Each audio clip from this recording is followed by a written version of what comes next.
একদিকে গার্লফ্রেন্ডের এই পরিবার যারা তাদের স্বজনকে হারিয়েছেন এবং একই রকম উদ্বেগের জায়গা তৈরি হচ্ছে পূর্ব পটিয়ারের একটি পরিবারেও। তার কারণ 50 এক ব্যক্তি যিনি ওই পরিবারেরই সদস্য মহাকুম্ভে গিয়ে তিনি নিখোঁজ হয়ে গিয়েছেন।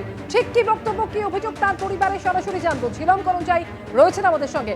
ঝিলম, একদমই পূর্ব পটিয়ারির এই যে বাড়িতে, এইখানে আমরা দেখতে পাচ্ছি তার দুই দাদা, সর্বকনিষ্ঠ 4 ভাইয়ের মধ্যে সর্বকনিষ্ঠ সুবীর নস্কর, তিনি নিখোঁজ।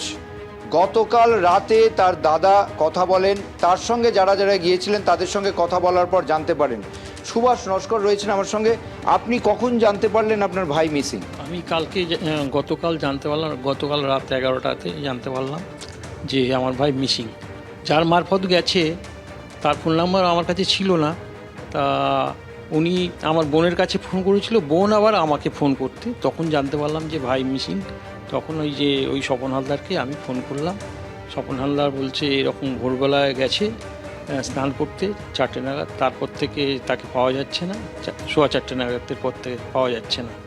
তাই কী হবে জানি না। তা আমি আবার জিজ্ঞাসা করলাম যে ওখানে লোকাল থানায় করেছেন, ডায়েরি ফাইরি করেছেন কিনা। তা উনি বললেন যে এত বড় বিশাল এরিয়া, ওখানে সব ক্যাম্প বসেছে, সেই ক্যাম্পে আমরা সব জায়গায় জানিয়েছি এবং অ্যানাউন্সও করেছে। আর ওরা বললেন যে বলে ঠিক আছে ফটো আর এটা দিয়ে যান, আমরা দেখছি কি করা যায়। তা গতকাল থেকে খালি দেখছে এই কথা হলো। তা আজকে রিজেন্ট পার্ক থানায় আমরা অভিযোগ জানালাম। রিজেন্ট পার্ক থানা থেকে স্বপন হালদারকে ফোন করতে, স্বপন হালদার এবারে ওখানে থানাতে ডায়েরি করতে তার একটা স্ট্যাম্প মেরে দিয়েছে। জেনারেল ডায়েরি একটা নাম্বার সেটা দেয়নি, জিডি নাম্বারটা দেয়নি, বললো একটা স্ট্যাম্প মেরে দিয়েছে। তা আমি আবার স্বপন হালদারকে বললাম তাহলে এটা আমাদের লোকাল থানায় জানিয়ে দিয়েছেন তো? তা বললো হ্যাঁ লোকাল থানায় জানিয়ে দিয়েছি। তো এই পর্যন্তই কথা হয়েছে। অর্থাৎ বুঝতে পারছো যে যোগাযোগ হয়েছে তার সঙ্গে যারা ছিল তাদের।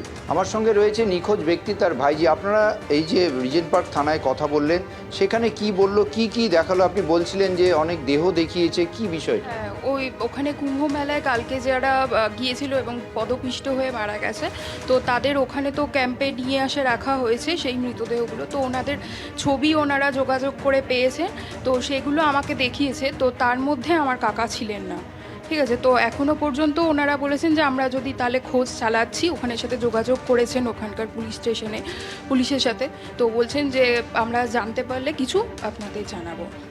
সুবীর নস্কর সে নিখোঁজ এখনো, তার পরিবার যারা রয়েছেন, তার দাদা, ভাই, একদমই ঝিলম, নস্কর পরিবার কতটা অন্ধকারে রয়েছে, কতটা অনিশ্চয়তার মধ্যে রয়েছে তা তাদের কথাতেই স্পষ্ট। কারণ তাদের এক সদস্য তিনি কুম্ভ মেলায় গিয়ে, কুম্ভ স্নানে গিয়ে হারিয়ে গিয়েছেন।